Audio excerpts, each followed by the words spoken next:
నమస్కారం అండి. నా పేరు Kalan Sanjeev Kumar, high court advocate, Telangana and Andhra Pradesh. ఈరోజు నేను చెప్పే అంశం ఏంటంటే, నేను అంతకుముందు కూడా చెప్పాను నా వీడియోలో చాలాసార్లు. ధరణి పోర్టల్ గురించి ఇదివరకు చెప్పా. ఇప్పుడు ధరణి ప్లేస్లో రీప్లేస్ చేస్తూ భూమాత అనేది కొత్త పోర్టల్ తీసుకొచ్చింది ఈ ప్రభుత్వం, కాంగ్రెస్ ప్రభుత్వం. అసలు ఎందుకు తీసుకొచ్చింది భూమాత అని అడగచ్చు ఎవరైనా. అసలు భూమాత చట్టం ఎప్పుడు వచ్చింది? ఇది జనవరి 4th నాడు గెజిటెడ్ అయింది. మొన్న జనవరి 4th నాడు ధరణి పోర్టల్ అనేది భూమాత తీసుకొచ్చారు తెర మీదకి. అంతే 3వ తారీఖు నాడే గవర్నర్ గారు ఈ బిల్ ఆమోదం అయిన తర్వాతనే, తెలంగాణలో అసెంబ్లీలో బిల్ పాస్ అయిన తర్వాతనే ఇది పేపర్ పబ్లికేషన్ ఇవ్వడం జరిగింది. అయితే ఇది వచ్చి యాక్ట్ 1 of 2025. అంతరం ముందర ఉన్న ధరణి పోర్టల్లో కొంచెం అమెండ్ చేశారు, కొన్ని మార్పులు చేర్పులు చేశారు. అసలు ఎందుకు చేయాల్సి వచ్చింది, అసలు ఈ భూమాతని ఎందుకు తీసుకొచ్చింది ప్రభుత్వం అనేది ఎవరైనా అడగచ్చు డౌట్.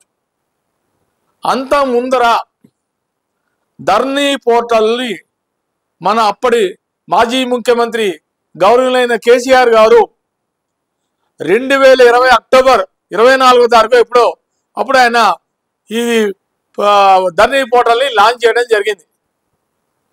ఆయన చాలా స్టార్టింగ్లో అయితే ఈ పోర్టల్ పెట్టడంలో చాలామంది బెనిఫిట్ పొందారు. ధరణి పోర్టల్ పెట్టిన తర్వాత రైతుల్లో చాలామందికి ఉత్సాహం రావడం జరిగింది. కాకపోతే ధరణిలో పోర్టల్లో చాలామంది రైతులకి చాలా నష్టాలు జరిగినాయి.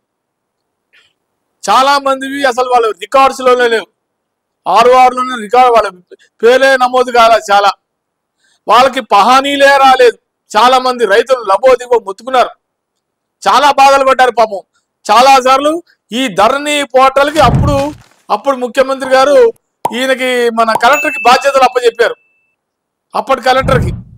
తర్వాత ఆయన కింద మన ఎంఆర్ఓ గారికి, ఆర్టీఓ వీళ్ళందరూ ఇది చేయడం మొదలుపెట్టారు ఈ ధరణి పోర్టల్ మీద. కాకపోతే ధరణి పోర్టల్లో ఒక ట్రాన్స్పరెన్సీగా వాళ్ళు తర్వాత ఫెయిల్యూర్ అయ్యారు. చాలా సరిగ్గా ప్రాపర్గా చేయలే, ప్రాసెస్ సరిగ్గా జరగలే. కొంతమందికి రైతులకి పేర్లలో తప్పు రావడం, ల్యాండ్ 5 ఎకరాలు అయితే 3 ఎకరాలు రావడం, 4 ఎకరాలు రావడం. కొంతమంది ఫొటోలు సరిగా రాకపోవడం, ఒక ఫోటో రావడం, చాలా కరెక్షన్స్, చాలా మిస్టేక్స్ జరిగినాయి. దీని మీద చాలామంది రైతులు ఆ రోజుల్లో కలెక్టర్ చుట్టూ తిరిగినా వాళ్ళకి ఫలితం దొరకలే. తిరిగినా ఎంత తిరిగినా వాళ్ళకి అసలు వాళ్ళకి ఏ పని జరగలేదు.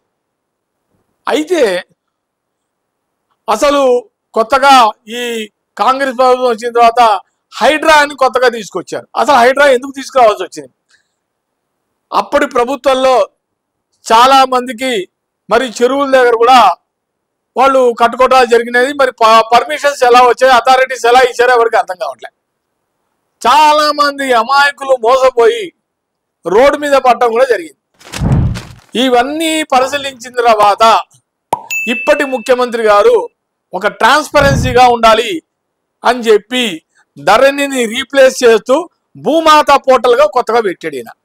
అసలు మొత్తం ఏం చేశాడంటే, ఈయన స్టార్టింగ్ అసలు సర్వే చేయించాడు, రీసర్వేలో అసలు ఎక్కడెక్కడ అవినీతి జరిగింది, ఎక్కడ అవకతవకలు జరిగినాయి, ఎక్కడెక్కడ మిస్టేక్ జరిగినాయి, అసలు ల్యాండ్లో ఎవరెవరికి వచ్చింది, ఎవరెవరు దీని మీద కబ్జాలు చేసి దీని భూములు లాక్కున్నారు, దీన్ని మొత్తం రీసర్వే చేశాడు ఆయన. అధ్యయనం చేసిన తర్వాత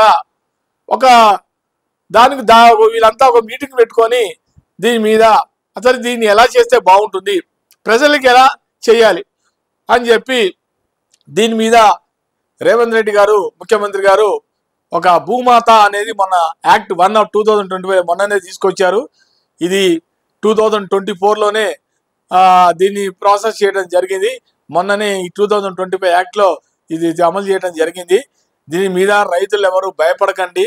ఇప్పుడు కొత్తగా రికార్డ్ ఆఫ్ రైట్స్ ROR యాక్ట్లో సరిగ్గా కొన్ని మార్పులు చేర్పులు చేస్తూ ఇప్పటి ప్రభుత్వం కలెక్టర్ని తీసేసింది దీంట్లో. ఇప్పుడు అధికారులంతా ఎంఆర్ఓకి ఇచ్చేయడం జరిగింది.